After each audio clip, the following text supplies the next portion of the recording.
So, I'm back. And you're all probably wondering why I'm back.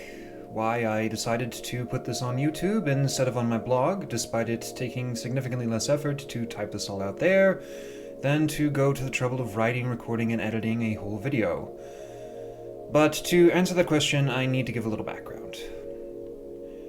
I am a fan of the YouTuber Dominic Noble. I was first introduced to the Dom by Damon, my best friend and script editor for my fantastic fiction videos, and you can probably see the influence the Dom's Lost in Adaptation series had in the structure of my own fantastic fiction vids. You also probably know that the reason I stopped making YouTube videos was that after Damon's death, it stopped being fun. I knew that my audience was minuscule, bordering on microscopic, but so long as I could share my videos and my ideas with Damon, that made YouTube worthwhile, and once that was gone, I had no real reason to continue. But last year, an internet acquaintance of mine, Arthur, started a review series of Doctor Who on his blog, and as I chatted with Arthur and other internet pals on Discord, one of the things we discussed was the Target novelizations. For those of you unaware, these were novelizations of old Doctor Who serials, which were the only really reliable method of re-experiencing said serials after they aired before the advent of home video. And one of the things the Target novelizations are famous for is when they changed plots in small but often crucial ways. Sometimes these were the writers of the original serial scripts trying to make the story more in line with their vision. Sometimes these were attempts to address plot holes or character derailments.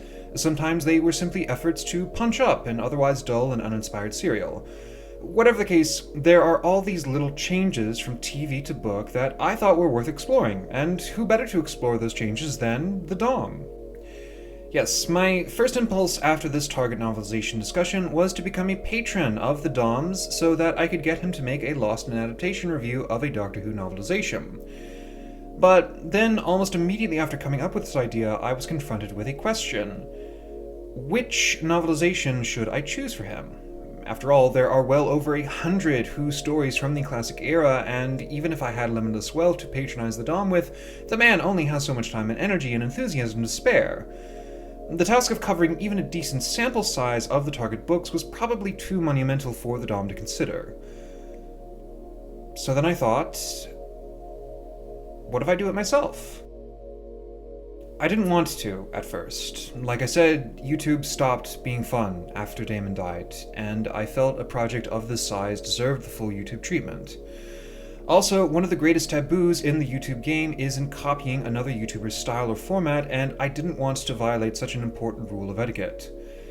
So, I put the idea out of my mind. But, as you all probably know, last year wasn't just any year in the Doctor Who fandom.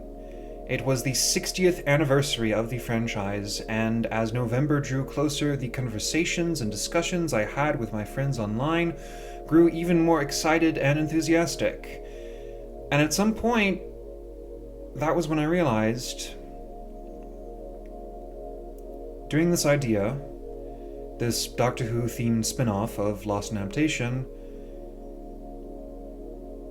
it seemed fun. I genuinely never thought that YouTube would seem fun to me again, but now, suddenly, it did. And indeed, it seemed way more fun than even doing this series on my blog. Now, I sent an email to the Dom, asking for his permission to try this idea, and while I never got a response, I know he's a busy guy, I remained firmly aware as I embark on the series that unauthorized aping of other YouTubers is a big no-no. So, if the Dom ever becomes aware of me and asks me to stop, I will. But I don't want him to ask me that, because for the first time in a long, long time, I enjoyed making these videos, and I want to keep making them. That being said, this is still a monumental undertaking, and I know a lot of you are probably wondering if I can finish it, especially when I wasn't able to finish my reviews on Discworld. That's a fair reservation to have, and I won't lie to you all and make any promises that I can't keep. I know from personal experience that forces beyond one's control can destroy your best laid plans, and that some act of God may render me unable to complete this project. but I also know that I want to try, and that I will try until it stops being fun. So that's the promise that I'm making to you all. How long will the series last? Until it stops being fun for me.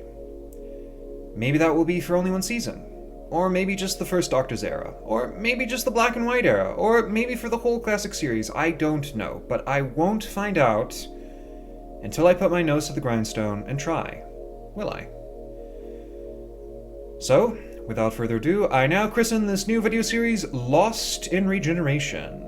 What is Lost in Regeneration? Well, I think a lot of us classic Who fans have been in a position where we were trying to get our new Who friends into the older stuff. Or maybe you're someone who started out as a new Who fan, who then decided to give the old Who a try. Of course, though, sooner or later, in both situations, we would run into the dross. Not every serial in Classic Who is a classic after all, and for someone trying to get into Classic Who, it can be a bit difficult deciding where to begin and what stories are worth experiencing.